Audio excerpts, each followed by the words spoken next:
download it, a PDF, or you have a physical copy of this. What I thought was cool is like on the second page, there's a map of North America with the question, what is the West to you? So today, circle that.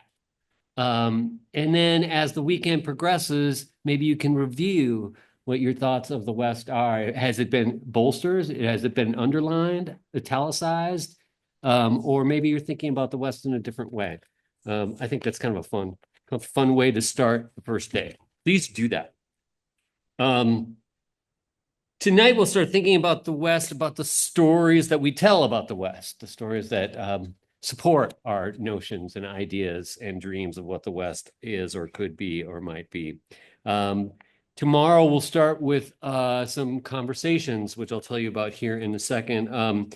Tomorrow morning, Kathleen Ackley from the Wallowa Land Trust has put together a panel of folks to talk about the question of who owns the West? Who owns the West? Man, that's a deep one. She's pulled together a great panel with Lisa Collier, who's our new Wallowa County Commissioner, Bobby Connor, who's sitting back here tonight from the Temasclet Cultural Institute, and one of our great friends, and Jeff Fields from the program manager from the Nature Conservancy, and another historian, Adam Swords, is going to join us online.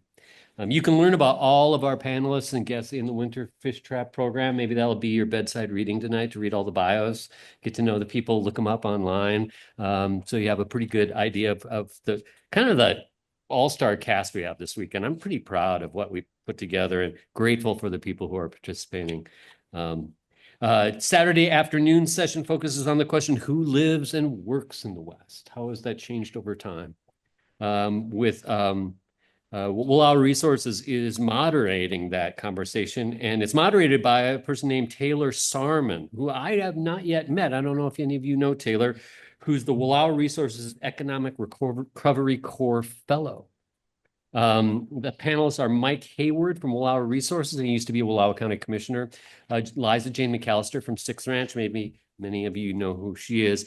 And the Winding Waters Medical Clinic's CEO, Nick Powers. Kind of interesting to have him here.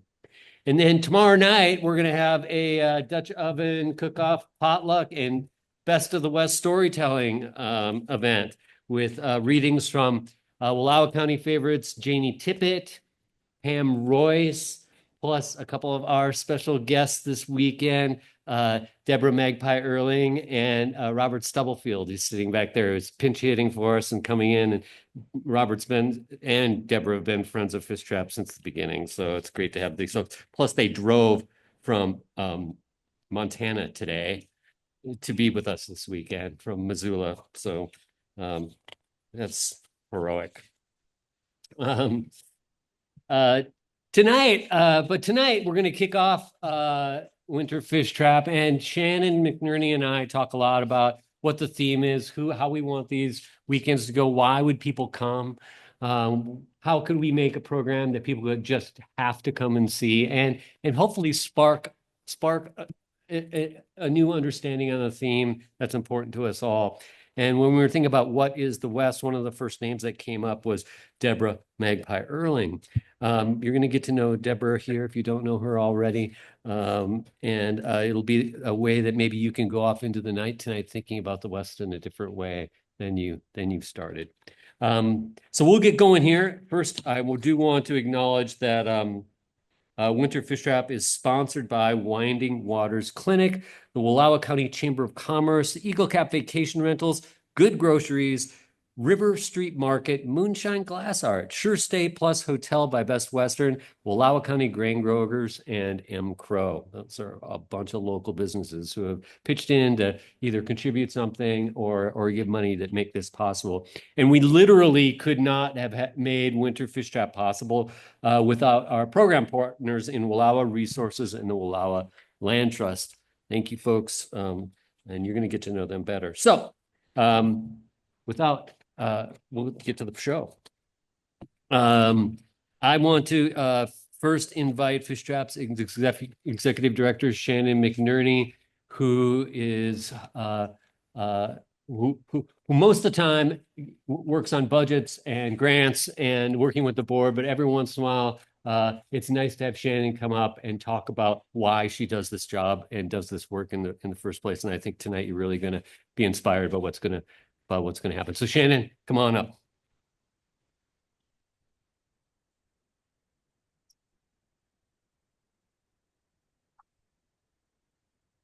I really have to convince Mike that I stare at other things besides spreadsheets. So that's not going to be the case. I also, before I get started, we are still taking people, welcoming people to come in and register. So if you've got a buddy you'd like to bring in tomorrow or come to the storytelling, please bring friends. Same for you folks online. If you got somebody you think that should enjoy this, please join us. So, hi. What is the West? Short of the meaning of life, I'm not sure we could have asked a bigger question. Mike pointed out before we get started, we want you to answer that question for yourself. So whatever you're thinking now, put a pin in it, write it down, and then see what happens at the end and see if it changes.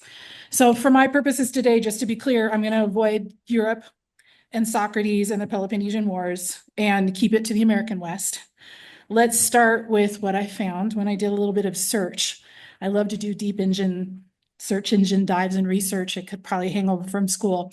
And I want to start with what I found. So Wikipedia, if you want to go seriously, go home and search on Google, what is the West? And you'll come up with Wikipedia has a huge section on what it talks about what the American West is. Then it starts with the US Census Bureau. For now, there are articles and definitions from just about every American university, the Smithsonian, the Britannica, the Aspen Institute, and the Library of Congress. That's just to start. So I decided, you know what, Google, everybody does Google. Why don't I ask the 2025 version of Google ChatGPT and see what they find out, what they had to say. So here's what ChatGPT says, and I'm not going to read it all, but the American West refers to the western region of the United States. Good to know. Both is a geographical area and a historical concept. It has multiple meanings depending on context. And it begins to list the geographical definitions. See if you agree with this. The core western states: California, Oregon, Washington, Nevada, Idaho, Montana, Wyoming, Utah, and Colorado. The southwestern states: Arizona, New Mexico, Texas, Oklahoma is sometimes included. This is where some of us that grew up in the West are starting to get a little twitchy. Hang on your hats. Great Plains and Frontier area, North Dakota, South Dakota, Nebraska, and Mom, I'm sorry, Kansas. Sometimes Alaska and Hawaii are included. That helped, didn't it? The Old West, as the Wild West, a historical concept, refers to period of westward expansion. Key themes, again, take a deep breath: cowboys, Native American conflicts, frontier towns, lawmen and outlaws, gold rushes, and railroads. Famous figures: Billy the Kid, Wyatt Earp, Sitting Bull, Buffalo Bill, and Annie Oakley. So much for ChatGPT. So you get the idea. So I thought I'd start with me. What is the West to me? It's part of who I am. I was born in Denver, as was my mother and my grandmother. I sat on my first horse when I was still in diapers. I lived in 3 Western states before I was 4. I fly fished with my grandfather in snowmelt streams in the Rockies when I was 7. As a teenager, I spent a cold, miserable day mostly on my butt trying to ski Mount Bachelor. I went on a trail ride with my father through the aspen groves in the flat top range of the Rockies during a thunderstorm. I've been to the Molalla Buckaroo and Cheyenne Frontier days, still not to the Chief Joseph days, sorry about that. I've sunk my toes in the sandy beaches of the Puget Sound, the Oregon coast, and Huntington Beach. I've rafted the Grand Ronde and the Snake. I've lived under old growth cedars in the foothills of the Cascades, within walking distance of the Hawthorne Bridge in downtown Portland. And now I wake up every morning to a view of Chief Joseph Mountain outside my bedroom window. Unfortunately, my exposure to the history of the West is a lot less expansive and very, very white. I grew up with tales of the Oregon Trail, my imagination filling in the gaps with images from Little House on the Prairie, Paint Your Wagon, and Bonanza reruns, and music from the Sons of the Pioneers. I remember first reading about the Indian Wars, see if you remember this, from the Time Life Old West series when I was 13. Remember that fake leather tooling? Just $12.95 for a book, and a new book will come every 2 months until you cancel. I stared at those photos for hours and came away with sadness, but no real understanding. What we now understand as colonization and theft was referred to unironically in my history classes as Western expansion and manifest destiny, all the way through my undergraduate years. That I've learned more in the past 10 years than I did in the previous 47 is at the same time something shameful and an opportunity. I'm a child of the West. I love it here. I don't want to live anywhere else. I'm betting most of you have your own love affair with the West, or you wouldn't be here either. But it's complicated, isn't it? That complexity is what we're going to lean in together this weekend. We're going to ask, who owns the West? What does it mean to live and work in the West? How do we tell our stories? How can we listen to and learn from the stories of others? And maybe, if we're willing to try, how can we move forward together to protect this Western home of ours so that folks well into the future can continue to live in it and love it too? There's no simple, correct answer to any of these questions. The exploration is the point. Creating a brave and safe space together is crucial. So let's talk about that. This is a safe space to have conversations. Let me explain what I mean by safe. We've done everything we know how to do to make sure this place is warm, dry, clean, well lit, and fully accessible. We do take your physical safety very seriously.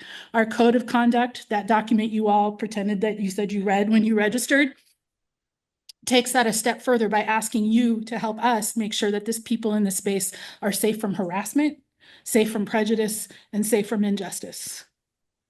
Safety is not enough. It's not sufficient for our work here, though. Moving forward together, listening to the stories of others requires bravery. First, in a minute, I'm gonna talk to you a little bit about how we can create that brave space together. But first, I wanna make sure you understand that the phrase brave space is not something that Fishtrap invented. It came out of the academic world.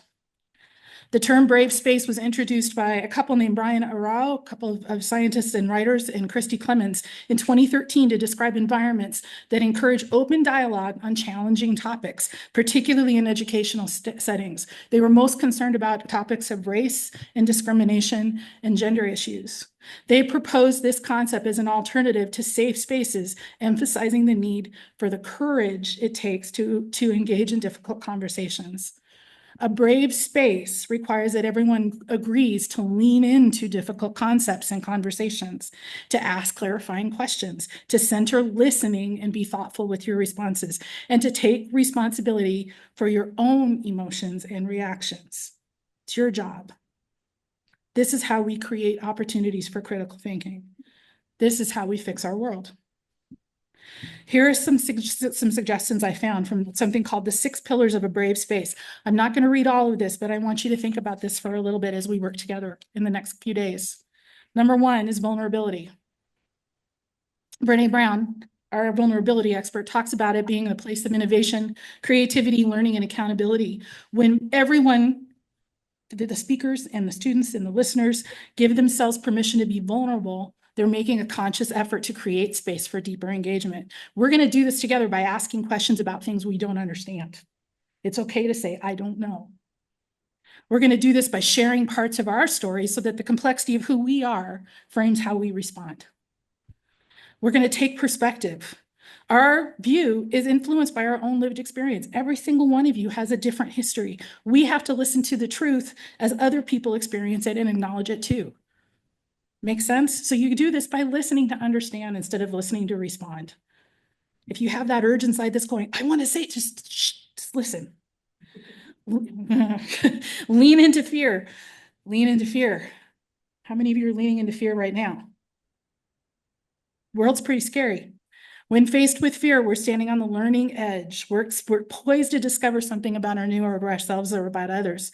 We're going to do this by doing the thing that makes us nervous, by having those difficult conversations. We're going to do this by reframing our mind about what it means to be fearful. If we let it hold us back, we're going to miss opportunities to change and connect. My best friend, critical thinking, I hope. We're working on it. Critical thinking involves careful examination of values of belief and action. It's part of our mission statement. right? We promote clear thinking and good writing. It's what we're doing. Questioning and being open to questioning is part of that. You want to work to understand other people's perspectives. You do this by maybe being open to the prospect that you might be wrong, that your lived belief may not be the right answer. You do this as when somebody questions your assumption by not taking it as a personal attack. Remember, going back to your emotions are yours. So there's more to this. There's more about examining your intentions. My favorite is what am I about to say to share for the purpose of advancing dialogue, or is it because I like to hear myself talk? Okay.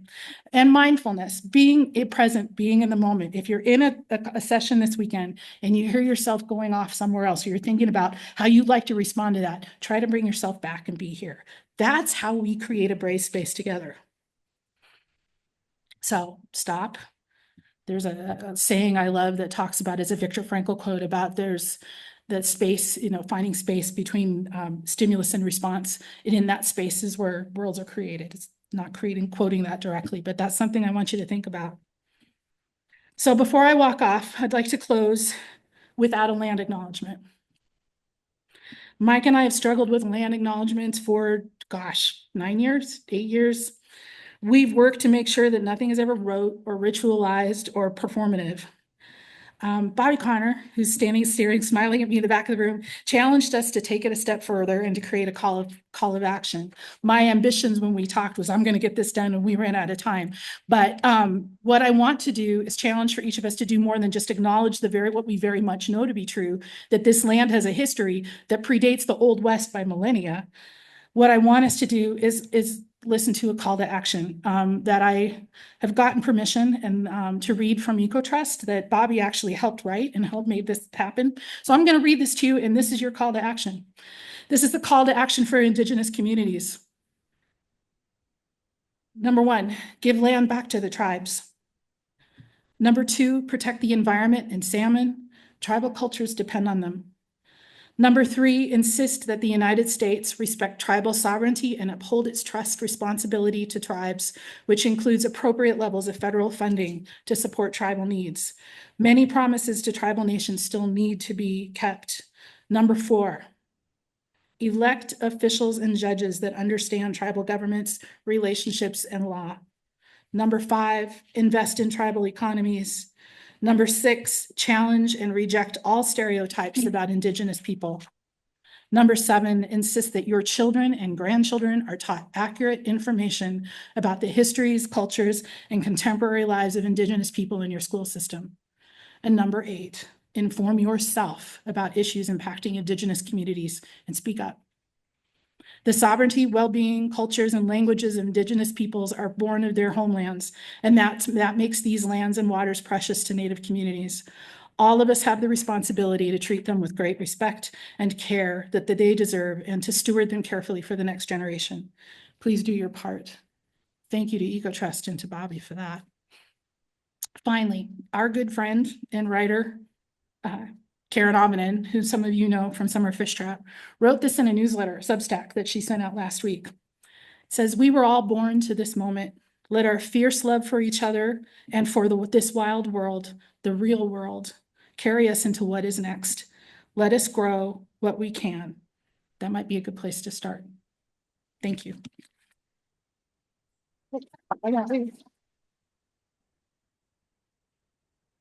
I have a job to do, don't I? There's somebody else that needs to talk, and it's my job. I'm so excited about this. I'm so excited about this. Debra Magpie Earling. You guys, how many of you have read or seen her speak before? If you have not, I'm so excited for you to get to meet her. She's the author of The Lost Journals of Sacagawea and Perma-Red. She has received a National Endowment for the Arts grant, a Guggenheim Fellowship, 2 American Book Awards, and her second novel is longlisted for the Andrew Carnegie Medal for Excellence in Fiction and awarded the 2024 Montana Book Award. She retired from the University of Montana, where she was named Professor Emeritus in 2021. She's Bitterroot Salish. She's one of our family, and please welcome to the stage, Debra Earling.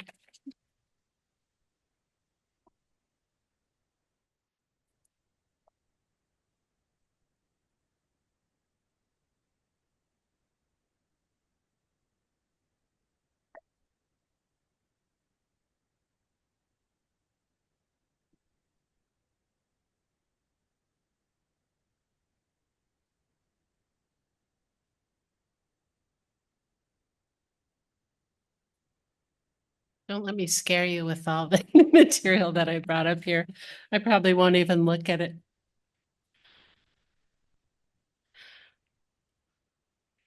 My father used to say, when you reached a certain age, that memories came back to you vividly, and that you remembered the smallest things of your childhood. You remembered the most tender things in your life, and you relive them again. And he used to say that that's what it means to go through a second childhood. And I think about that as I stand here before this beloved community. And I've got to say, when I was here earlier, I was young. When I first started coming here, I was young. I was angry. I was like, really, I was really angry. I heard a lot of people said a lot of things to me as a Native woman.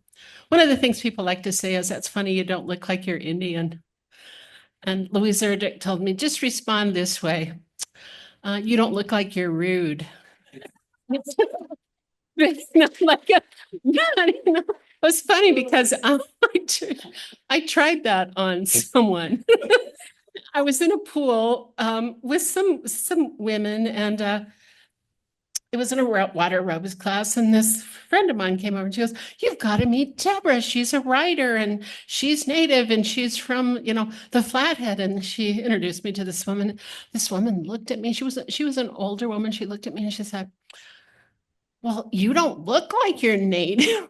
And I said, "Now's my chance. I can use this." And I said, "You don't look like you're rude." I thought, and she put her hands over her face and started to cry.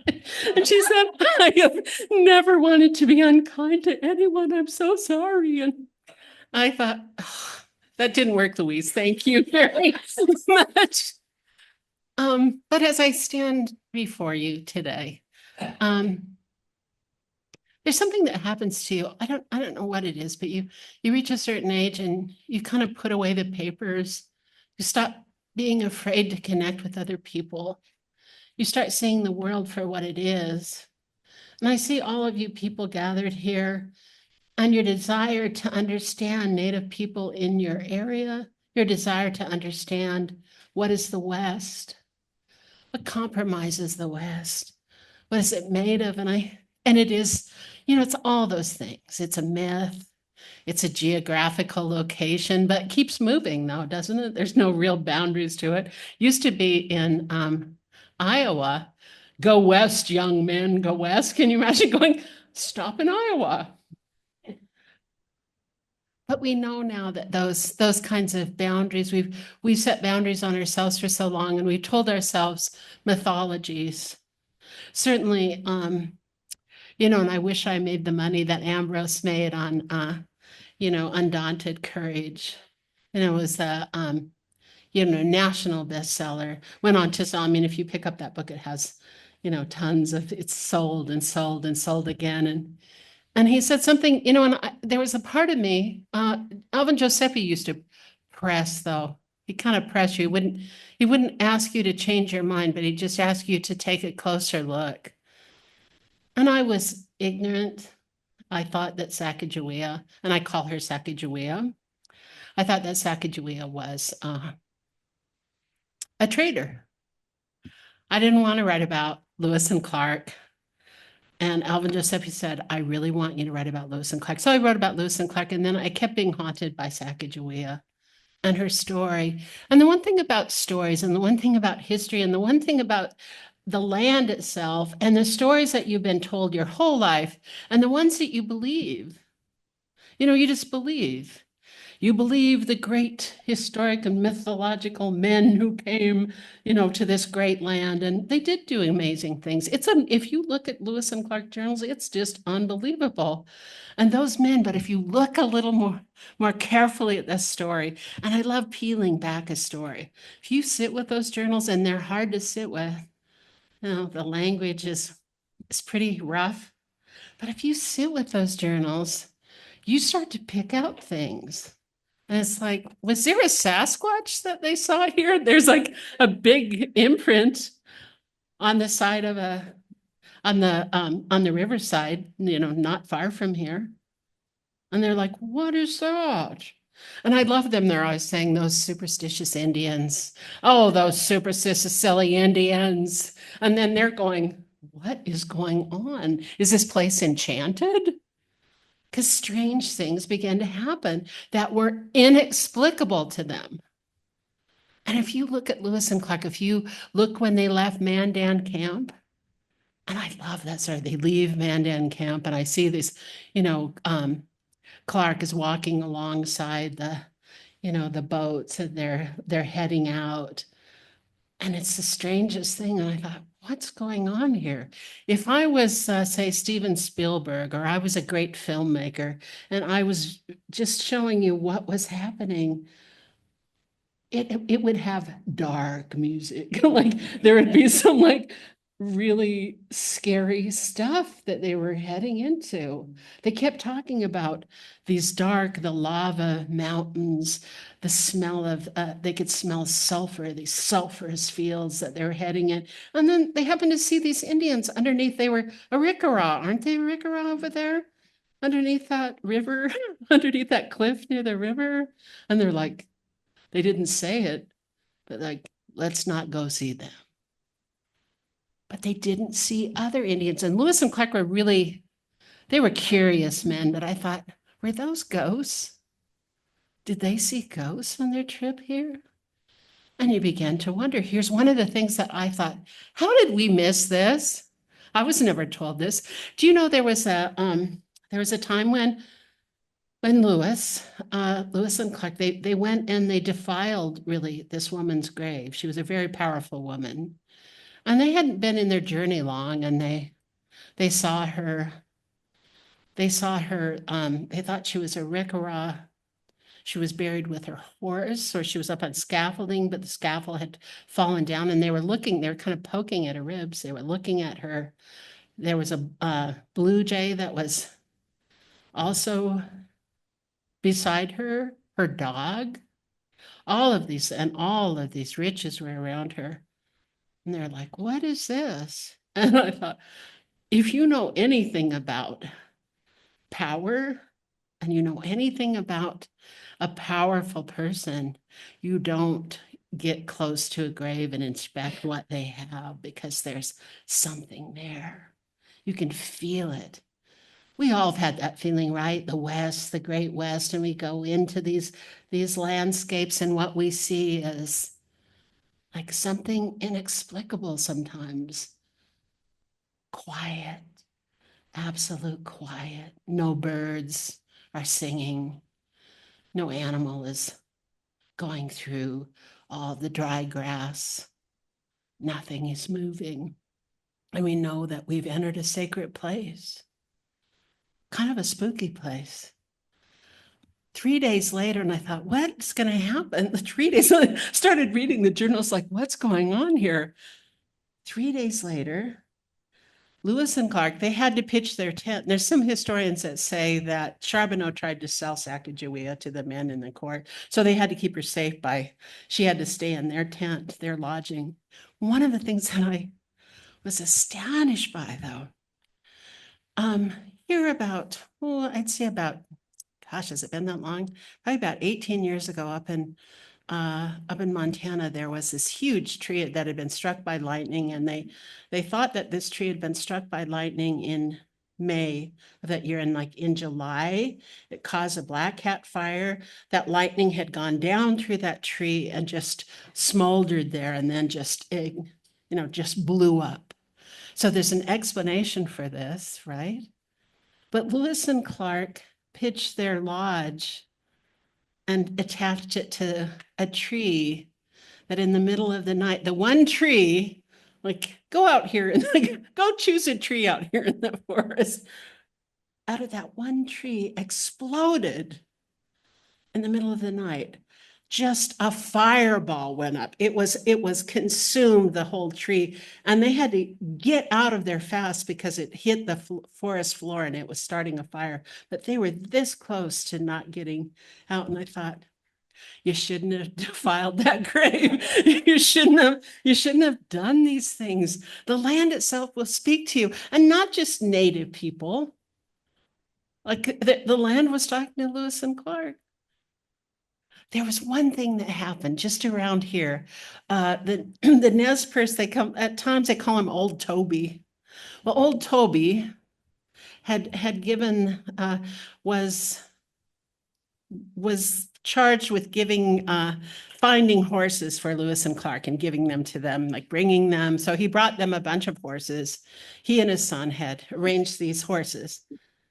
So here they are.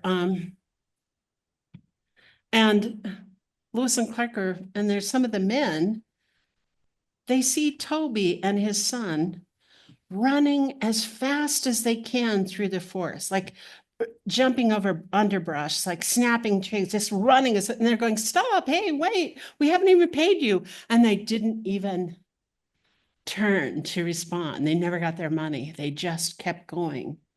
Why? Because they knew they shouldn't be in this area. There was something there.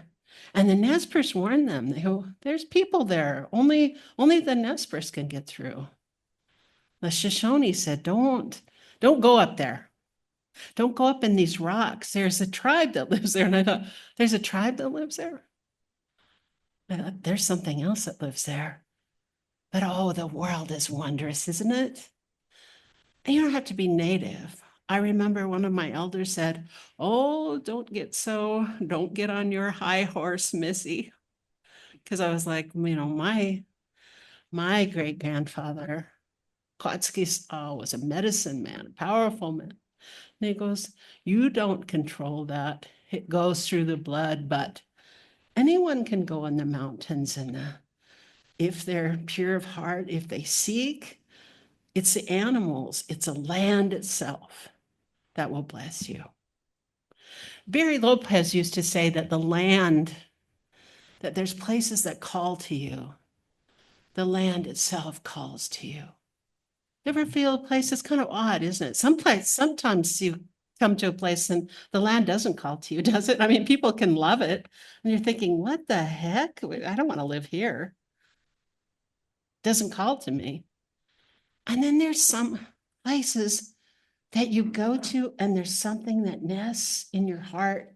There's something that nests in you that calls to you, that calls to your deepest spirit. It's bigger than us, bigger than all of us. And the elders knew that and know that and say, once we were one with the land. And there are water spirits, and they're still there. I took a photograph, which I thought I love going down, like coming down Vantage on I-90 and stopping at that turnout where they have the horses. They have the, what are they, the metal horses that are the sculpture. And then you look down, there's that precipice where you look down on the mighty Columbia River. And that river is rolling and roiling. And I have this picture and I thought, what is that? And you can see like a serpentine on that, and it isn't the waves. And then I took another picture and I thought, looks like a head just popped up out of the water, not a fish. I thought, oh my God. One of my students years ago, when I think about who can tell the stories, what are the stories of the West? And I had a student who came to me and he said, Professor Earling, can I ask you a question? Oh yeah, he goes, I'm not Indian. And I said, yeah. And he said, but our next door neighbors invited me to go with them on the Columbia to go water skiing. And he said, he goes, I couldn't wait. My parents couldn't afford that. And he goes, got out on a boat and I was water skiing. I was doing really well. And he said, I felt myself go over a bump, not a rock, a bump. And he goes, and I fell and the ski boat went ahead and was coming back for me. And he said, I saw coming up from the water, I saw a man. He said he was hairless and was coming up for me. And he was like, I was like screaming, get here, get to me. And he said, Pastor Earling, they pulled that boat around. And he goes, they pulled me up from the water. And he said, that spirit grabbed onto my leg and pulled so hard. And he said, I was an 11-year-old kid. They're pulling on me. And he goes, it dislocated my leg. It took my leg right out of my socket. And he goes, when they pulled me in, and he goes, I don't know what to make of that. No, do you believe? People ask me that. And I think the West, we treasure the West, don't we? Don't we? Because it still radiates with that power. We can feel it. We can call it up. Anyone can call up that. You go outside, and we know as we're driving these roads, the immense power of a snowstorm, the immense power of rainstorm. We're caught up in it. But what are the stories that we have to tell? And what are the stories that are important to us? And I wanted to read what I had written before. There was I think Mike Midlow found this in the Oregon, what's that, High Desert Journal. And they had asked us to, they'd asked several writers to define the West. And here's what I wrote. And here is my anger. And then I want to tell you another story, and I'll let you go. But here's, what do you think of what is the West to you? And I said, a battle continues to rage over the idea of the West and its territorial boundaries. What is the West? I'm afraid I have no clear answers, but if pressed, I would say the West is haunted by ideas of encroachment and displacement. The Malheur standoff was a current manifestation of that historical idea. Who owns the West is a question in the current Senate and gubernatorial races in Montana, and now I'm afraid it's on the national stage. Encroachment on someone's rights is a messy business. The stuff of pulp fiction and literature. Encroachment is gritty and ugly and tough, and it drives our imagination and determination and calls the stranger into town to clean up the mess or gun it up all over again. Displacement is human toil of encroachment, the suffering, the loss. Displacement offers the hopeless and the hopeful a lockstep with tragedy and comedy, and either self-serving sanctimony or true indignation and moral righteousness. We love and hate the never-ending question of the West, but we cannot resist the call to define it. But I don't I don't hate that question anymore. Here's something there's a story that's been going around in my head for many, many years. And that story is, I seem to be dropping paper here. It's like, well, my mother was really a great storyteller, and we're here to tell stories. And I want to hear all your stories. You have a lifeblood of stories. Stories are in your blood. They've even proven it. Geneticists have proven that we carry memory in our blood, in our very DNA. Memories of long ago. They always talk about trauma, but we also carry joy. We also have, that unique kind of, that one cousin that you have who just laughs at just finds something so hilarious.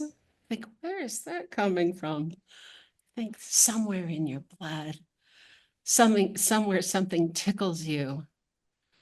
I think of those old pioneers who came here in the West. Boy, they had to want something pretty bad to come this far. My mother told a story on the Flathead reservation that my great grandmother, and my grandmother died at the age of 29. So my great grandmother took care of my mother and her sisters. And there was much of Perma Red is a true story, which is kind of the weirdest parts in it are true, or told to be true. But here's something that happened then. It just goes in my head a lot, and it makes me think about ideas of the West. What is the West? And my grandmother's allotment was close to the Flathead River and there in the town of Perma. And in Perma, they had a postmistress who used to open them letters and read everybody. She'd tell everybody what the letter said. When they came to, she'd tell them the story. And so everybody knew that this white man named Mr. Wallace had ordered a mail order bride. And he was from Yugoslavia, the old country, and he never washed his clothes. His clothes were just shiny with grime. And his son looked like the Mr. Wallace, and he had those, those really blue eyes with it looks like carrots. There's orange in them. He had that kind of stern look. And he was looking for a wife, so he ordered a bride, and here she came in, and everyone thought she was going to be a big boned woman who had like big hands and ready for work, big bone hipped, and well, Mrs. Wallace, or the woman who had become Mrs. Wallace, came on the train. It was like 4:00 in the afternoon there, and they used to have a train station there in Perma. They don't have anything there anymore, a big train station. So here comes this woman. She steps onto the platform. My grandmother was there, my great grandmother was there and saw her, and she said, everybody stopped, like the men took off their hats when at the side of her, my mom said she had platinum hair and the palest blue eyes, and she was just dressed in light blue, and she had her little bag, and she was like just the elegant, beautiful woman. And so here comes Mr. Wallace, anything but elegant. And so he picks her up and he takes her up, up behind his house. So they lived just behind where my grandmother lived. They just over the hill.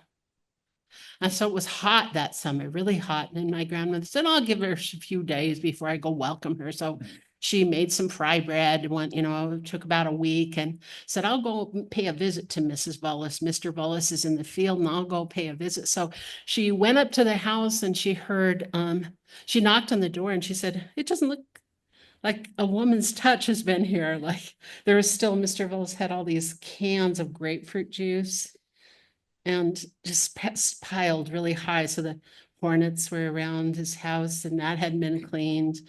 All the curtains were closed. And so my grandmother knocked on the door and called to her, and she heard something in the back, around back. She heard what she thought was a clink.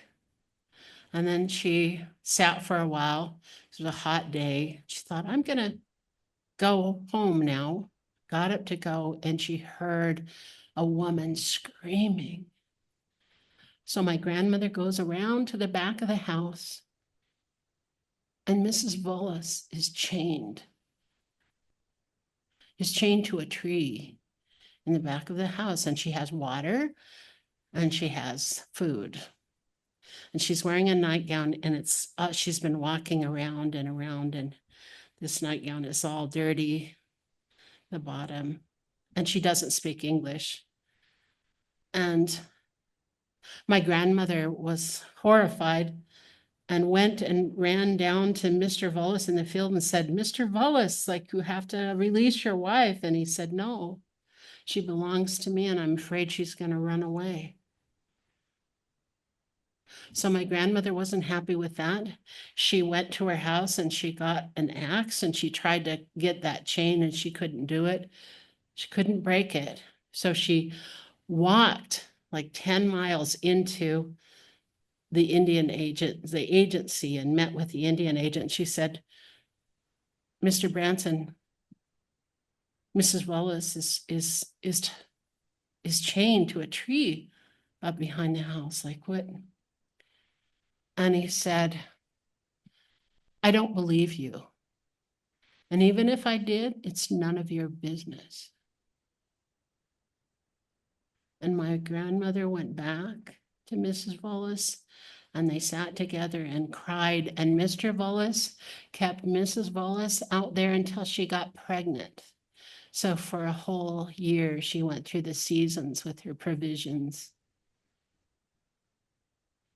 she lost her mind. And her son was also abused by Mr. Vollis, and he would come running down seeking refuge from Mr. Vollis. And my grandmother would let him in, and he'd always have me beaten up. And he went away to war, and he never came home. And people said he was killed in the war. Some people said, you know, he just left. But Mrs. Vollis, my mother remembered Mrs. Vollis, and she said, on these dark like nights when even when the moon was full, I guess when the moon would light up the valley, Mrs. Vollis would come down over the mountains from over the hills in the grass. She'd never wore any shoes and she would, my mom said, scare the hell out of them. They would be sitting at they'd be in their mattress, which was made of cattails. And they go, we'd be asleep. And then Mrs. Vollis would like come to the door, and she said she had that white hair. She'd say, Mrs. Vandenberg, is Joey here? Is my Joey here? And my mom said Grandma would get up and put on make her a pot of coffee, feed her, and walk her back to the place and say, Joey's safe now, Mrs. Vandenberg. And Mrs. Vandenberg said, oh, or Mrs. Vollis said, oh, Mrs. Vandenberg, the whole world is crazy. The whole world. And I think about that, how we are united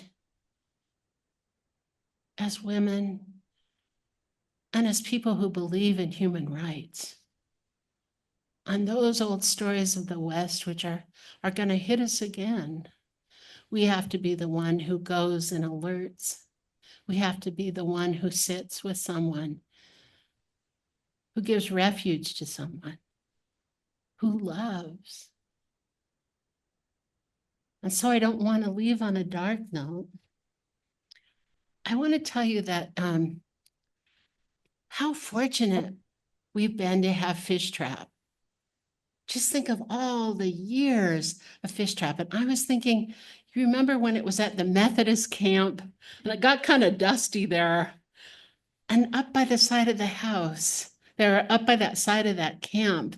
They'd have the tables for breakfast and the long lines of people would line up. And Ursula Le Guin would line up in that line.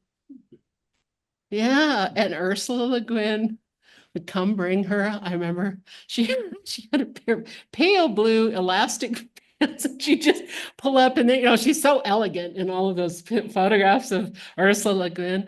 Ursula Le Guin would come and sit at my table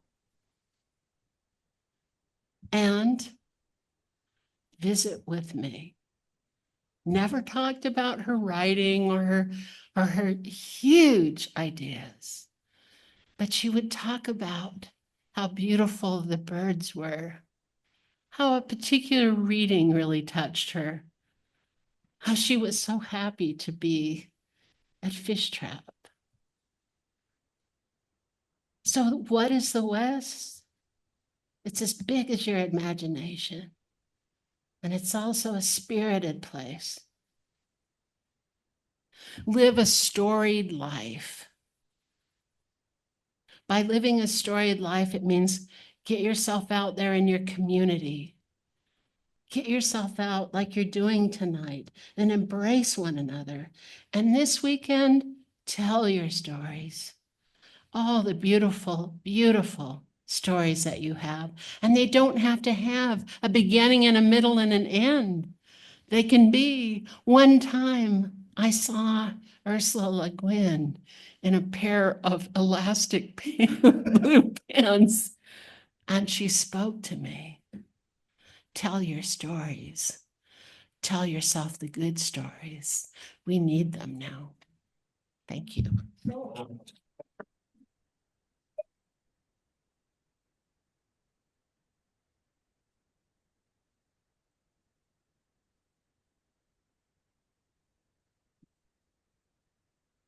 Oh my goodness, thank you, Deborah. It's not the last you're gonna see of Deborah this weekend. Tomorrow night, Deborah's gonna read, and then on Sunday morning, be on the panel with Bobby and others. What a wonderful way to start off this weekend. At this point, I hope you go back and get some more food, get a good night's sleep. We're gonna have quite a few more people here tomorrow, and there are going to be a lot of great conversations. Think about the things that Shannon had to say about brave spaces and safe spaces. And thank you all for being here. See you later.